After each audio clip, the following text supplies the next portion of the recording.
Unit 13. Listening Focus. Activity 2. Welcome to the review show. Joining me today are writers Diana Abel and Mark Shaw. The first book we'll be discussing is Robert Provine's Laughter, a Scientific Investigation. It's certainly an interesting topic, Mark, but what did you make of the idea that laughter is not primarily a response to humour, but a social lubricant, something used to smooth interaction between people? Yes, very interesting.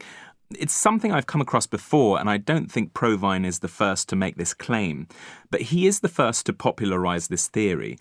And I think a lot of people will find it really difficult to accept that we don't just laugh because we find something funny. Laughter has a much more complex role.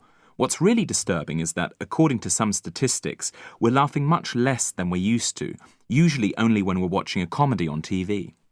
Indeed. Diana, I know you were particularly struck by the comparisons between male and female laughter in the book. Yes, that's right. While researching the book, Provine looked at hundreds of Lonely Hearts ads in the newspapers and found that one of the key qualities women look for in a potential partner is a good sense of humour, something sought after much less commonly by men. That was news to me.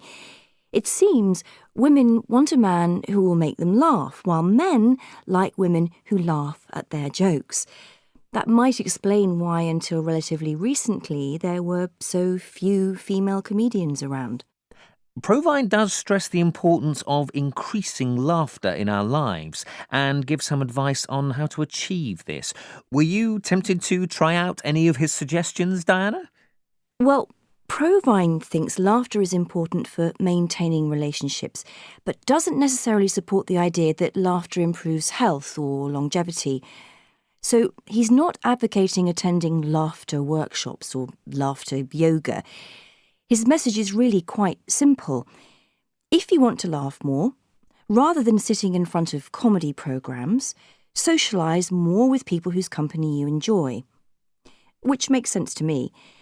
One thing I'm in favour of, which Provine doesn't mention, is that people should lighten up and laugh at themselves more.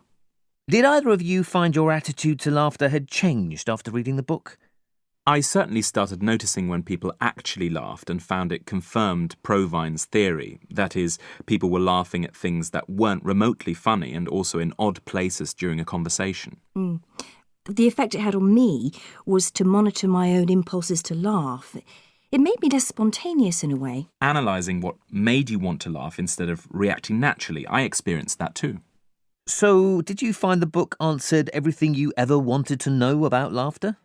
It was pretty comprehensive, especially the parts on how humour and comedy work. He also focuses on how humour can be abusive and cruel. Anyone who's experienced this in the playground will be able to relate to that.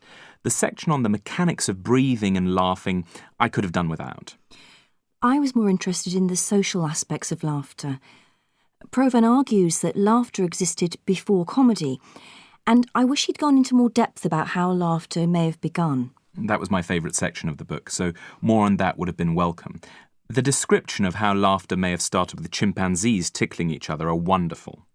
But overall, would you recommend this to someone who hasn't got a professional or academic interest in laughter?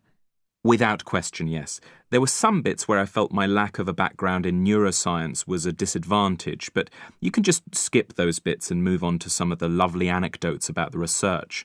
Some of the accounts of the contagious nature of laughter are really amazing.